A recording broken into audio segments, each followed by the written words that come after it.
Come and listen to my story about a man named Jed. A poor mountaineer barely kept his family fed.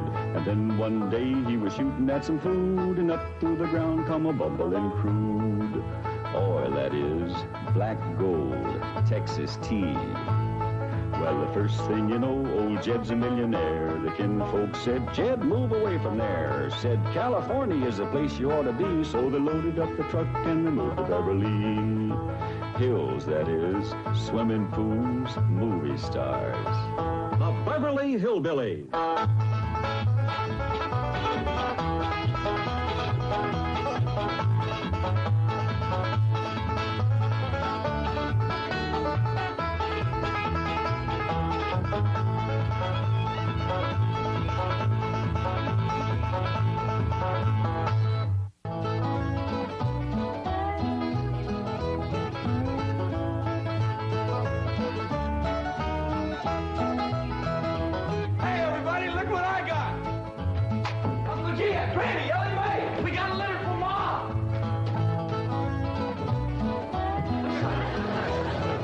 Jethro yelling about? Sounded like he said we got a litter from Mom. What's all the commotion? Ellie says Jethro says Pearl sent us a litter. A litter of what? Did you hear what? No, but I bet you it's kittens. Kittens. Pearl's always trying to give away kittens. Well, there y'all are. Where's the kittens, Jethro? What kittens? Didn't your ma send us some kittens? Just a minute. No, just a letter. Jethro, how could you think that kittens would... Well, come on, sit down. Let's hear what Pearl's got to say.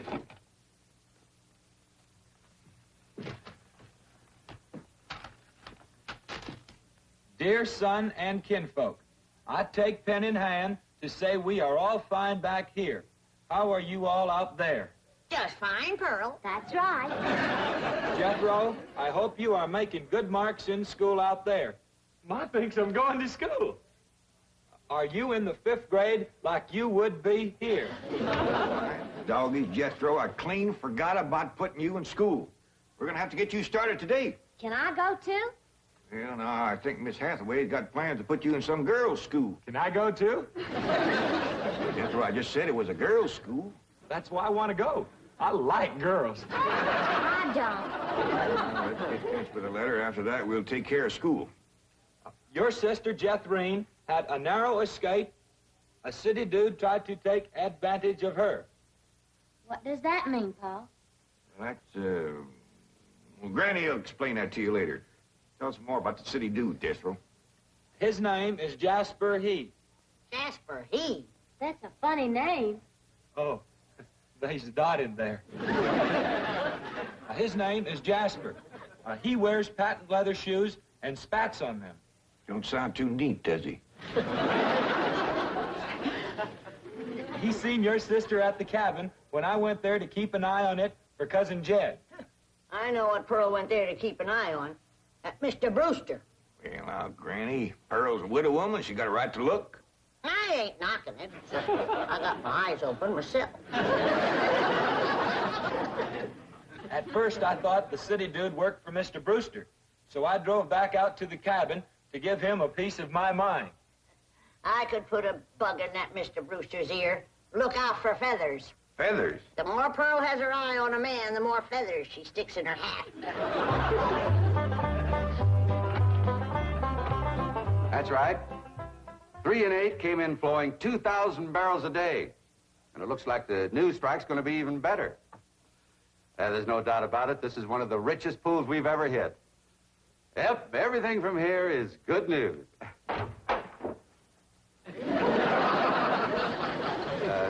Well, not everything. I'll call you back. Mrs. Bodine, this is a pleasant surprise. Well, thank you.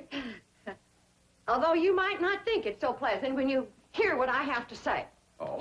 One of them oil fellas working for you has made advances to my daughter.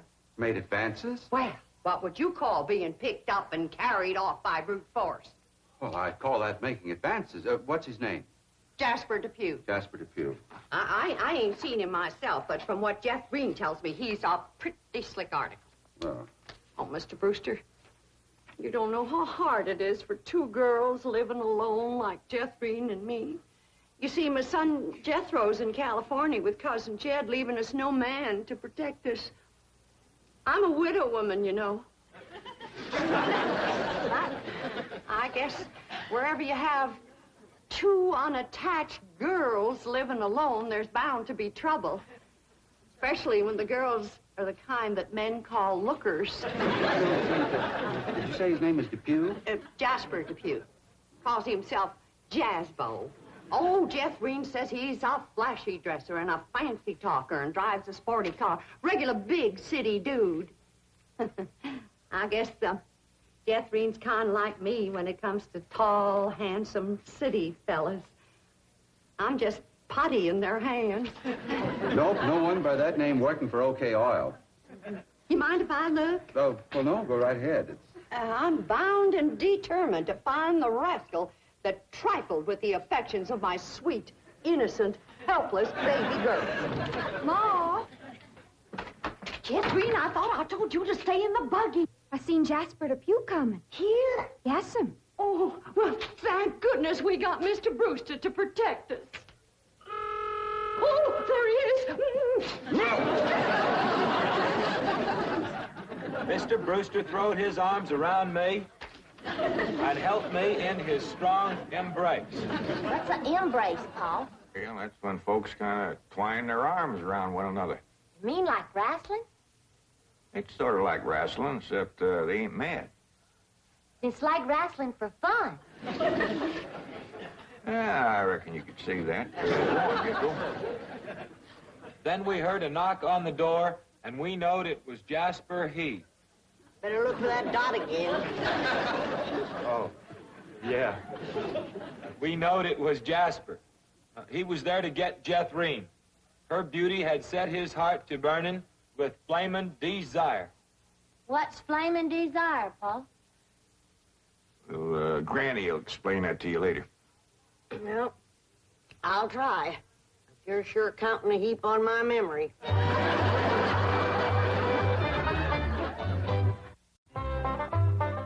Read on with your Ma's letter there, Jethro. Yeah, it's getting good. One city fella's got his arms around Aunt Pearl, and another's waiting at the door to grab Cousin Jethrine. My only thought was to save my daughter, so I tore loose from Mr. Brewster's embrace. I saw Jethrine heading for the door, so I quick throwed myself betwixt my child and danger. Sweet innocent Jethrine, not knowing better, let that rascal in. He went right to sweet-talking in a voice smoother than fresh churned butter. Hello again, you great, big, beautiful lump of sugar. I brought you something all the way from Eureka Springs. Genuine orchids growed in a hothouse. And this lovely young girl must be your sister. I'm her ma. No. Yeah.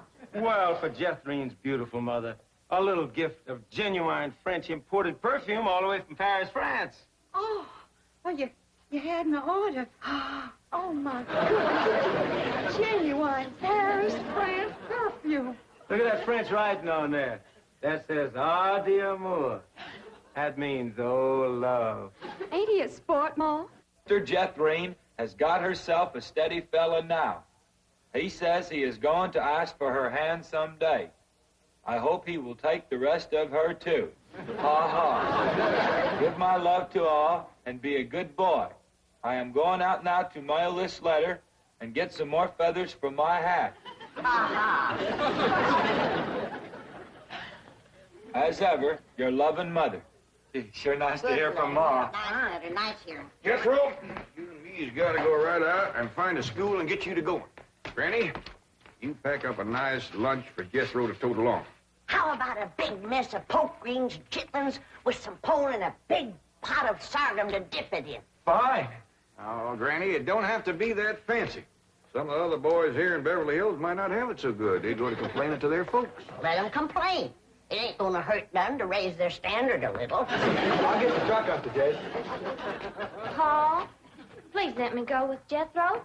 I can help him fight if the big kids in the 5th grade goes to picking on him. I know for sure that Miss Hathaway has got other plans for your schooling. But with Jethro gone, I won't have nobody to play with. Oh, yes, you will. I just remembered something. Mr. Drysdale's stepson is coming home for Thanksgiving. And he's going to be living right next door. And you can play with him. Mr. Drysdale, give me some pictures of him. Here's some pictures of Sonny. That's what they call him, Sonny. He's been going to a lot of schools, and you ought to know some real good games to play. Ain't he something? Yeah, but what? School, all right. Millicent, Schuyler, and Potts. I reckon them three is the teachers. 3 teachers. Must be awful big school. I'll say. Well, let's go in and get you started. There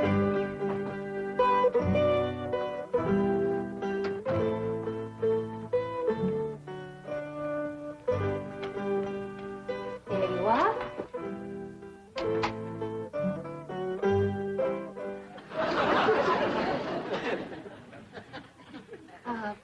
May I help you? Well, reckon maybe you can. Diana, someone has parked a most disreputable-looking vehicle outside my window. I have to put these gentlemen. Oh?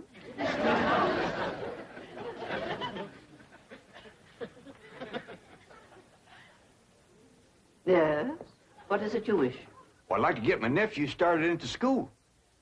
Here? Yeah, here's all right if you got room for a desk and his lunch basket. My dear man, this is a most exclusive private school.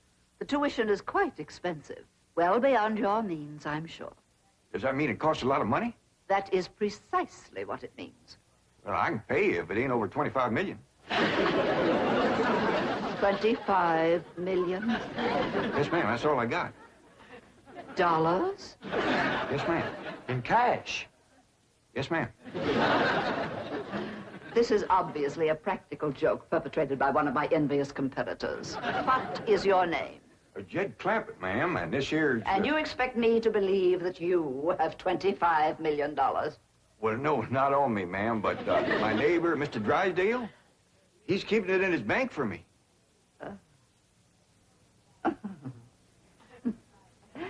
Get me Melbourne Drysdale at the Commerce Bank. You see, it just so happens that Mr. Drysdale holds the mortgage on this school, so we are very well acquainted. Hello. I'd like to speak with Now, if you wish to admit that this is a hoax and be on your way, we will forget the entire incident. Otherwise, you may be liable to some sort of action for invasion of private property and impersonating a millionaire. Mr. Drysdale is coming on the line now. Thank you. This is your last chance, Mr. Clampett. My next call will be to the police. Very well. Mr. Drysdale, Millicent Schuyler Potts here. Come in, come in, come in, come in. Thank you, ma'am. Diana, tea for these gentlemen. Crumpet? Oh, no, ma'am, Clampett. Tea, Diana. Use the Spode tea set. Well, sit down, sit down, sit down, sit down. Just the two of us. Ellie Mae and Granny didn't come. Yes, well, do make yourselves comfortable. Mr. Drysdale's exact words to me were, well, never mind his exact words. Apparently he values your friendship greatly, and Mr. Drysdale is a very important mortgage. Man. But now then, shall we talk about your youngster who's entering our 5th grade? What is his name? Jethro Bodine. Bodine? Jethro. No, ma'am.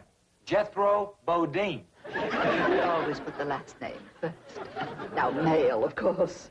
Yes, ma'am. Just got a letter this morning. Date of birth? December the 4th. Year? No, ma'am. Back home. We only been here a few weeks. Perhaps you should answer the questions for our vital statistics. Now, we need to know the complete birth date, which in turn gives us the exact age. Now, we have December 4th, and judging from the fact that your nephew is entering the 5th grade, I would surmise that the year is 51 or 52. Am I correct? Oh, Jethro ain't near that old. And in the 5th grade? Why, that's wonderful. Well, perhaps we have a budding genius on our hands. Archie! I'll pour. Oh, Diana, I'd like you to bring me one of our boys' uniforms to show these gentlemen. A 5th grade size.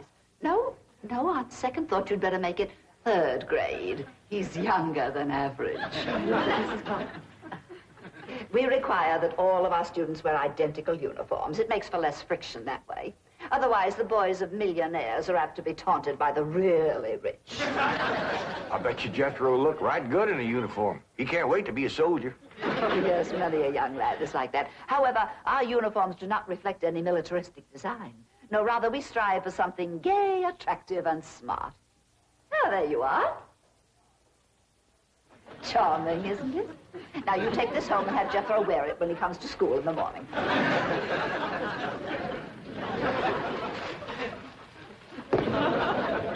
Wear this? Afraid, Granny, you'll have to make considerable changes in this before it'll fit Jethro. So tiny? Yeah. And in the 5th grade? Well, the boy must be a genius. Well, you may be very sure that we will bring him out. Where is this? He'll bust out. Now then, how do you gentlemen like your tea? We don't know, ma'am. We ain't tasted it yet. Oh, you are the fun-loving one, aren't you? Yes, ma'am.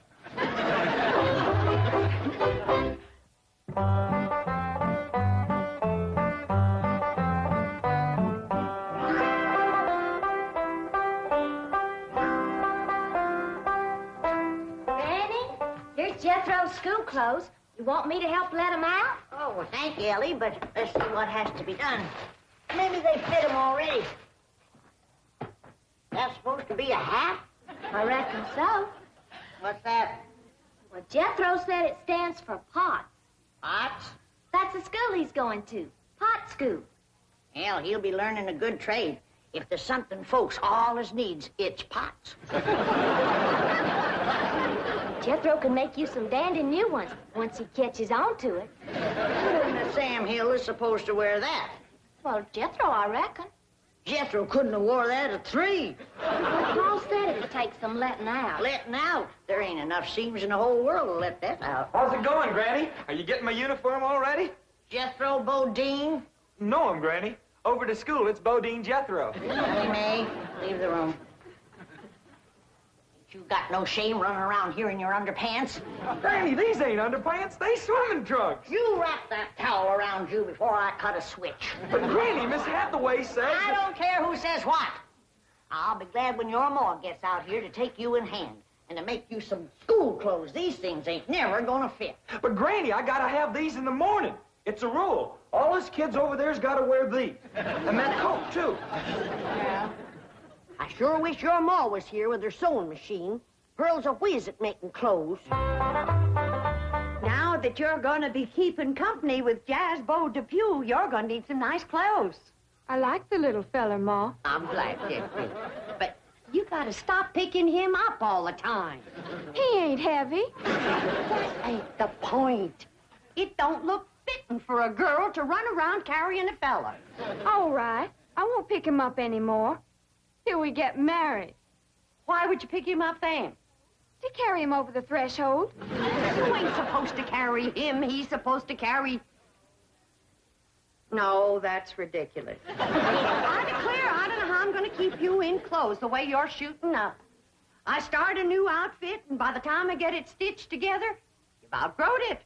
My new shoes is already too tight for my feet. Oh, them feet.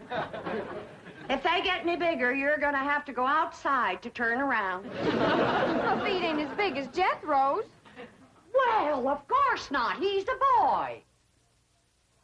Just think, your brother Jethro's going to school in Beverly Hills, California. Yeah. I'm homesick for to see him, Ma. Me too, Jeffrey. I'll bet your rich Uncle Jed has Jethro duded up like one of them actors in movie pictures.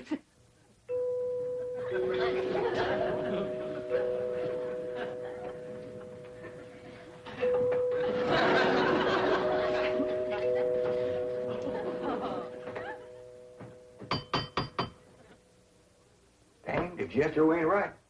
Every time that music plays, somebody comes to the door. Good morning. Good morning. Surprise. Surprise! Good morning, Miss Potts. I decided to come by and drive our diminutive genius to school myself. What? Your nephew, Jethro.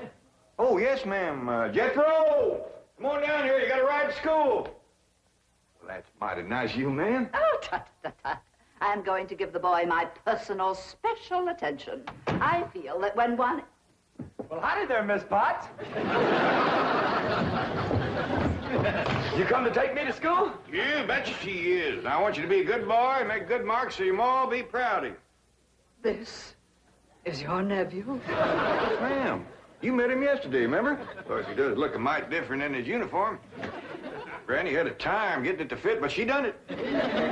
You are in the 5th grade? Oh, yes, ma'am. Just finished 3 years in the 4th. But I can't. It's impossible.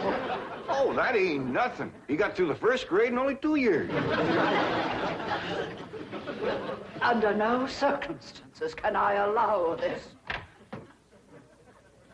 Well, say, here comes Mr. Drysdale. I reckon he's coming to see Jethro off to school. Come along, Jethro. But take off. This is the way we go to school. This is the way we go to school. Here's Jethro's lunch. Oh, Jethro! You forgot your lunch. Now, Jethro, you share your grits and fat back with Miss Potts today.